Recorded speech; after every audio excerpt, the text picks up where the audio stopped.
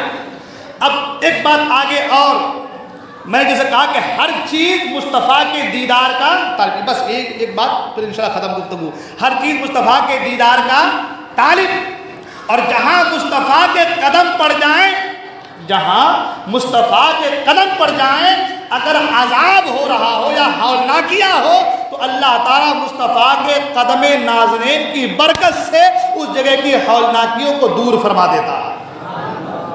یہی وجہ ہے کہ جب معراج پر گئے جنت کو تو دیکھا، جہنم پر بھی اپنا قدم رکھا۔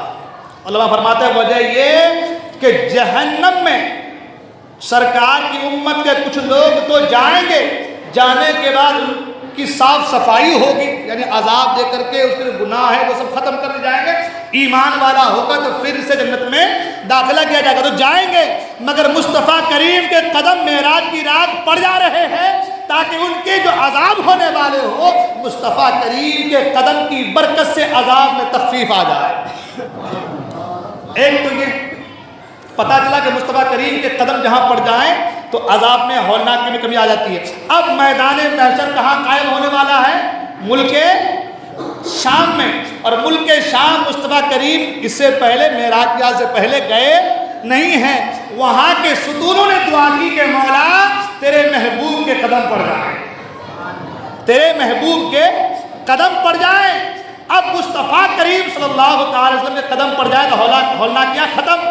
اب میدان محشر کا عالم یہ ہوگا، آپ نے علماء سے بارہا سنا ہے، نفسی نفسی کا عالم ہوگا۔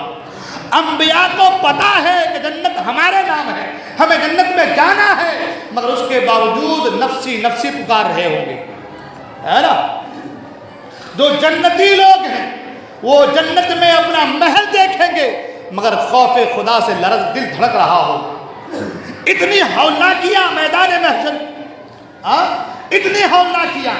اب مصطفیٰ کریم کے قدم پڑ جا رہے ہیں معراج کی رات، سبحان اللہ۔ ایک تو یہ کہ بیت المقدس کے ستونوں کی آواز، بیت المقدس کے ستونوں کی دعا اللہ قبول کر رہا ہے، اور پھر مصطفیٰ کریم کے قدموں کی برکت سے وہ جو میدان محشر قائم ہونے والا ہے، اس وقت کی ہولناکیوں سے مصطفیٰ کریم کے قدموں کی برکت سے اللہ تعالیٰ اس میں تخفیف کمی پیدا فرما دے گا، اس میں تخفیف پیدا فرما دے گا۔ ایک بات تو یہ ہو گئی کہ مصطفیٰ کریم صلی اللہ علیہ وسلم کے قدم اس وجہ سے پڑے۔ ایک بات اور آخری عرض کر دوں، مصطفیٰ کریم کے، اس لیے کہ باتیں تو بہت ساری ہیں، یہ بیسک باتیں بتانے کا مقصد صرف یہ ہے کہ کم سے کم مصطفیٰ کریم صلی اللہ علیہ وسلم کی عظمت کو سمجھیں۔ کبھی دل میں یہ نہ سوچو کہ ہم بہت زیادہ تعریف کر دے رہے مصطفیٰ کریم کی۔ آپ کیا تعریف کر سکتے ہیں بھائی؟ جب دل میں محبت ہوگی نا، دل میں محبت ہوگی، وہ کوئی بھی زبان استعمال کرے، رسول کی بات ہو رہی دل سے آواز نکلے گی، سبحان اللہ کی۔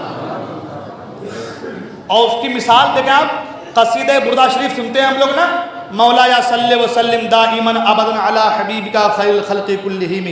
کتنے لوگ اس کے معنی کو سمجھتے ہیں، کتنے لوگ سمجھتے ہیں اس کے معنی کو، مگر سب جھوم کے پڑھتے ہیں، سبحان اللہ۔ عربی میں معنی کوئی سمجھ نہیں پاتا، ہر کوئی سمجھ نہیں پاتا، مگر جھوم کے پڑھتا۔ کیوں؟ معلوم ہے کہ اس قصیدہ میں جو بات ہو رہی ہے وہ مصطفیٰ کریم کی شان و عظمت کی بات ہو رہی ہے، مصطفیٰ کریم کی شان و عظمت کی بات ہو رہی ہے۔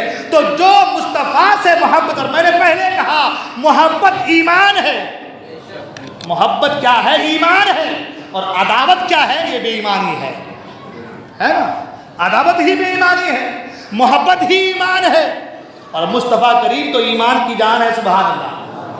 وہ شاعر نے کہا ایمان نے کہا ہے جان جس کو، اس جان کا عالم کیا ہوگا، وہ جان بنے جب ایمان کی تو ایمان کا عالم کیا ہوگا۔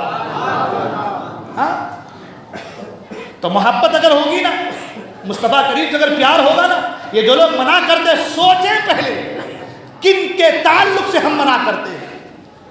ہم اپنے باپ دادا کا ذکر نہیں کرتے, اپنے دادا کی تعریف نہیں کرتے, اپنے رشتہ داروں کی تعریف نہیں کرتے. تعریف ان کی کرتے ہیں جس کی تعریف کرنے کا حکم اللہ نے دیا ہے, اس کی تعریف کرتے ہیں بھائی. اس لیے سوچو کیا کر رہے ہو, اپنے عاقبت کے بارے سوچو ذرا. ایک بات میں نے پہلے کہا کہ ایک بات آخری عرض کر کے بیٹھ جاؤں گا. اللہ تعالیٰ نے قرآن مجید میں ارشاد فرمایا وَإِذْ أَخَذَ اللَّهُ مِيثَاقَ النَّبِيِّينَ لَمَا آتَيْتُكُم مِّن كِتَابٍ وَحِكْمَةٍ ثُمَّ جَاءَكُمْ رَسُولٌ مُصَدِّقٌ لِّمَا مَعَكُمْ لَتُؤْمِنُنَّ بِهِ وَلَتَنصُرُنَّهُ. اللہ نے وعدہ لیا انبیاء علیہ السلام کی روحوں سے کہ اگر تمہارے درمیان میرا محبوب آ جائے تو ان پر ایمان لانا, ان کی مدد کرنا. سوال یہ ہوتا ہے کہ مصطفیٰ کریم تو آخری نبی ہیں, مصطفیٰ کریم خاتم النبیین ہے, مصطفیٰ کریم کے زمانے میں کوئی نبی نہیں, مصطفیٰ کریم کے بعد کوئی نبی نہیں. تو پھر اللہ نے جو فرمایا ہے کہ تمہارے درمیان اگر میرا نبی آ جائے تو ان پر ایمان لانا, ان کی مدد کرنا, کیا معنی رکھتا ہے؟ قرآن کریم کی ہر بات حکمت سے لبریز ہے, سبحان اللہ. کیا معنی رکھتا ہے؟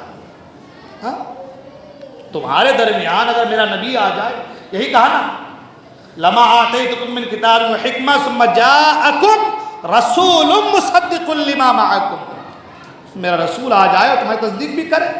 لتؤمنن به ولتنصرنہ, ان پر ایمان لانا اور ان کی مدد کرنا. جب وہ قرآن ہی کہہ رہا ہے کہ وہ آخری نبی ہے, اب کوئی آنے والا نبی نہیں ہے, تو پھر یہ کہ میرا مصطفیٰ آ جائے تو ایمان لانا, ہاں. اور پھر ساتھ ہی ساتھ یہ کہ انبیاء اکرام نے بھی اپنی اپنی امت سے کہا تھا کہ اگر مصطفیٰ کریم کا زمانہ پاؤ وہ آ جائے تو ان پر ایمان لانا. تباہ ہے نا. اب یہ معاملہ تو ہوا نہیں.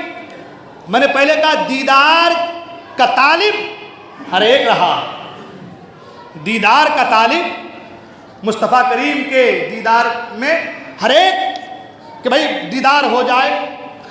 اب معراج کی رات اللہ تعالیٰ مسجد حرام سے مصطفیٰ کریم کی سواری کو پہلے مسجد اقصیٰ لے کر کے گیا اور وہاں پر تمام انبیاء کو بلا دیا. تمام انبیاء آ گئے, ہے نا. وہ کہا تھا کہ میرا مصطفیٰ آ جائے تو ایمان لانا, میرا رسول آ جائے تو ایمان لانا, تصدیق کریں گے تمہاری, ایمان لانا, ان کی مدد کرنا. ہر ایک آگے. اور یہی وجہ ہے کہ جب مصطفیٰ کریم بیت المقدس مسجد اقصیٰ پہنچے تو ہر نبی نے خطبہ دیا.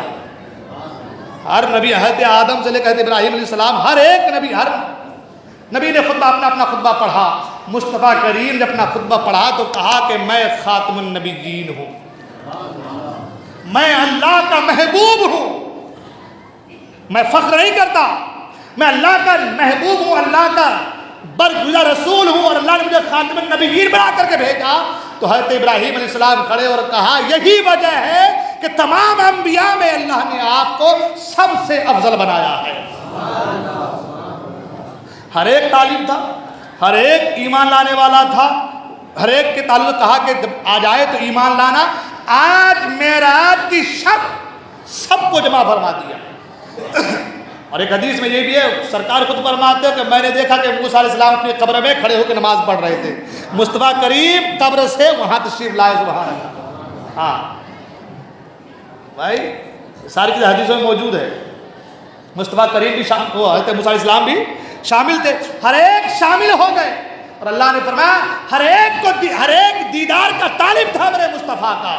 تو آج سب کو بلا کر کے مسجد حرام سے مسجد اقصیٰ میں آ جانا یہ میرے مصطفیٰ کی معراج نہیں ہے, بلکہ جتنے انبیاء آئے ہیں آج ان سب کی معراج ہے. سبحان اللہ. اور ابھی معراج پر بات ہو تو بات تو بہت لمبی جائیں گی, انشاءاللہ پھر گفتگو ہوتی رہیں گی. عرض یہ کر رہا تھا, بہت ساری باتیں کرنی تھی, کہنا یہ تھا کہ سب سے جو امپورٹنٹ چیز ہے, سب سے جو اہم چیز ہے, جو بنیادی چیز ہے, وہ یہ ہے کہ مصطفیٰ کریم کی محبت کو سینے میں جگہ دو تو تمہارا ایمان مضبوط ہوگا. ورنہ کمالات، فضائل، خصائص تو اتنے ہیں کہ ہم بیان کرتے کرتے تھک جائیں، مر جائیں، مگر مصطفیٰ کریم کے فضائل و کمالات و کما حق ہو بیان نہیں کر سکتے. ہماری زبان گونگی ہو جائیں گی مگر مصطفیٰ کریم کے خصائص فضائل کو بیان نہیں کر سکتے. تو سب سے پتہ یہ چلا جو سب سے اہم ہے، جو سب سے امپورٹنٹ چیز ہے وہ یہ ہے کہ مصطفیٰ کریم سے پیار کیا جائے، ان کی محبت کے حوالے سے ہمیشہ سینہ کشادہ رکھا جائے. کبھی دل میں خیال نہ کرو کہ مصطفیٰ کریم کے اندر یہ کمیاں ہیں، یہ نقص ہیں، یہ چیزیں ہیں، معاذ اللہ کبھی اپنے سینے میں، اپنے دل میں آنے بھی اس کو مت دو، ورنہ ایمان آپ کا برباد ہو جائے گا، آپ کو پتہ بھی، احساس بھی آپ کو نہیں ہوگا. اللہ تعالیٰ نے یہی تو کہا لا الہ الا اللہ محمد رسول اللہ، یعنی کلمہ جو ہم پڑھتے ہیں تو سب سے پہلے اپنی وحدانیت کا ذکر، اس کے بعد اپنے محبوب کی رسالت کا ذکر ہے نا. تو اللہ تبارک و تعالیٰ کے بعد ہر درجہ جس سے محبت کرنی ہے وہ ہے رسول کی محبت، اور اس میں ذرا سی بھی کمی آ گئی تو سمجھو کہ ایمان آپ کا ڈگمگانے لگے گا. لہٰذا اپنے ایمان کی سلامتی چاہتے ہیں تو پھر رسول سے محبت کیجیے. اور رسول سے محبت کرنے کا معنی یہ ہے کہ رسول کے قول و فعل کو اپنایا جائے، نمازوں کی پابندی ہو، چہرے پہ داڑھی ہو، بدعقیدوں سے دوری ہو، وہابیوں سے دور رہا جائے، نبی کے گستاخوں سے دور رہا جائے، نبی سے محبت کرنے والوں سے، اللہ والوں سے قریب ہو جائے. یہ چیزیں اگر آ گئی سینے میں تو سمجھو کہ تمہارا بیڑا پار ہے نا. تو ساتھ ساتھ یہ چیزیں، اور اس کے ساتھ ساتھ ایک بات یہ بھی بارہا آپ کو کہا جا رہا ہے، اس مسجد کے کام میں بڑھ چڑھ کر حصہ لیجیے، تعاون کیجیے، اپنی آخرت کو بہتر بنانے کی سعی کوشش کیجیے. اللہ تبارک و تعالیٰ کی بارگاہ میں دعا ہے اللہ تبارک ہم تمام کو کہنے سننے زیادہ ان سے باتوں کرنے کی توفیق عطا فرمائے. بولنے میں غلطی حکم توبہ کرتا ہوں، استغفر اللہ ربی من کل ذنب واتوب الیہ، لا الہ الا اللہ محمد رسول اللہ صلی اللہ علیہ وسلم. السلام علیکم و رحمۃ اللہ وبرکاتہ.